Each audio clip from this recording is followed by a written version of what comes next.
unless Trump decides to make another run. In your opinion, is that even a possibility? Yeah, it's definitely a possibility. I mean, the man's bored. Like, what else does he have to do with his day? Like the fact that we, game out kind of how politics is going to go based on whether Donald Trump, has a dinner reservation is kind of weird. But that is kind of what it is, right? He's like, I'm bored. I don't know what else to do with my life. I'm doing rallies. Like, that's kind of fun. But if the big problem for Trump is that his negatives are so unbelievably high that he is significantly less likely to win against a Democrat than somebody like DeSantis. And that's not, making light of Trump's political appeal. The guy obviously has a base that is addicted to him, that loves him. Although I think some of that wanes over time. But like, if he's bored, what Trump has is the capacity to destroy. I'm not sure he has the full capacity to build. And that's a real problem for the Republicans. So let's say that Trump gets in the race, and let's say that DeSantis decides to run. Right, which I think is probably unlikely. I think if Trump gets in the race, I think that the field may clear for him just because everybody's so afraid of him. But let's say that somebody like DeSantis says, you know what, I'm gonna try it. I'm gonna not attack Trump. I'm just gonna run my race. You think Trump's not gonna attack him? Right? Trump will spend every waking moment trying to go after him because that's all Trump cares about. And so you could easily see a situation in which Trump runs, tears down the other candidates, either wins the nomination or doesn't win the nomination, and then loses. Right? Like that is a very obvious possibility. Let's say that he wins the nomination and, runs against Joe Biden. He's got a shot at winning for sure, but is it as good a shot as somebody who doesn't have as high negatives? I mean, Biden would prefer to run against Trump versus DeSantis, obviously. If you're looking at the primaries, let's say the other person emerges. You think Trump's going to leave them unscathed? And Trump is he's like plutonium. He's radioactive. Like he's going to damage whoever he runs against because that's all he knows is to hit other people. So, the best case scenario for the Republicans is that Trump decides to continue being a sort of powerful influencer outside of office, but doesn't run again. But if he decides to run, that is a conundrum for a lot of Republicans that I don't think is necessary. And this comes from somebody who voted for him last time, who wanted him to win, who's very grateful for a lot of his accomplishments, but who also recognizes that Trump is not going to stop being Trump for all of his, for all of his good. He brings a lot of liabilities as well. Yeah. So and let me pose this. Let's say he does run, right? People start to get out of his way. He takes DeSantis. But Biden doesn't live through this administration.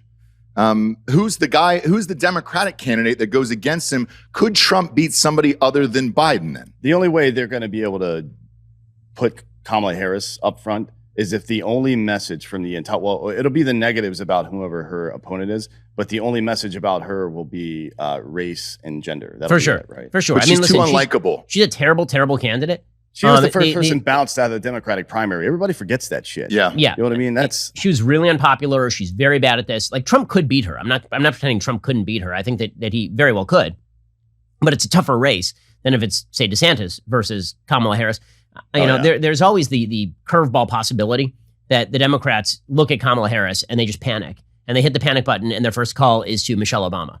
Right? That's sort of the black sheep, out of left field possibility is that you have, somebody who they just pick somebody who's popular and they say, okay, this person is popular. People tend to like Michelle Obama. She, for some odd reason, has become non-controversial. And so we will kind of put her out there if she would go along with it. I don't know that she would, because I think that she likes her life. I mean, she gets to be a celebrity. Yeah. She's rich and famous. She's beloved. She's kind of like Oprah Winfrey at this point. So I'm not sure that she'd actually want it. But if she wanted it, I'm not sure who on the Democratic side would deny her. And that is a much rougher race for Republicans than Kamala Harris, who is just a disaster area of a candidate. Yeah, I haven't seen somebody this unlikable in a very long time, and it almost feels like the White House is purposely hiding her right now. Like this trip to Singapore and things like that. It seemed odd to me that, during the middle of everything we're going on, hey, go ahead and do that trip to Singapore, because there's so much going on there. Not, let's say, I don't know, the border, for example. Yeah, Singapore's a weird country for them to go over and have a good time, by the way, because they execute people for minor drug crimes, just like the Philippines does. Well, then you saw the Singaporean politicians were actually lecturing her about Afghanistan.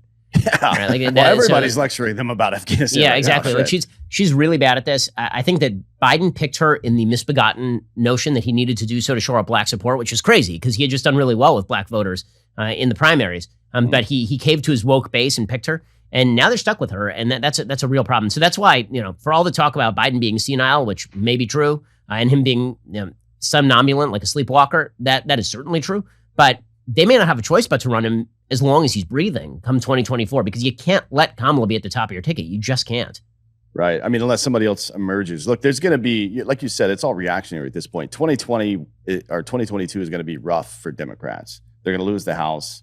they're going to Probably lose the Senate. Well, as I mean, well. the Senate's a tie with the Veep right now, right? So Right. they'll lose that for sure. Maybe it depends on if maybe. It depends Republicans on lose Ohio and Wisconsin. If Republicans Yeah, lose Ohio and Wisconsin, but right. pick up New Hampshire and Nevada, and like it's a little complicated, Right, but yeah.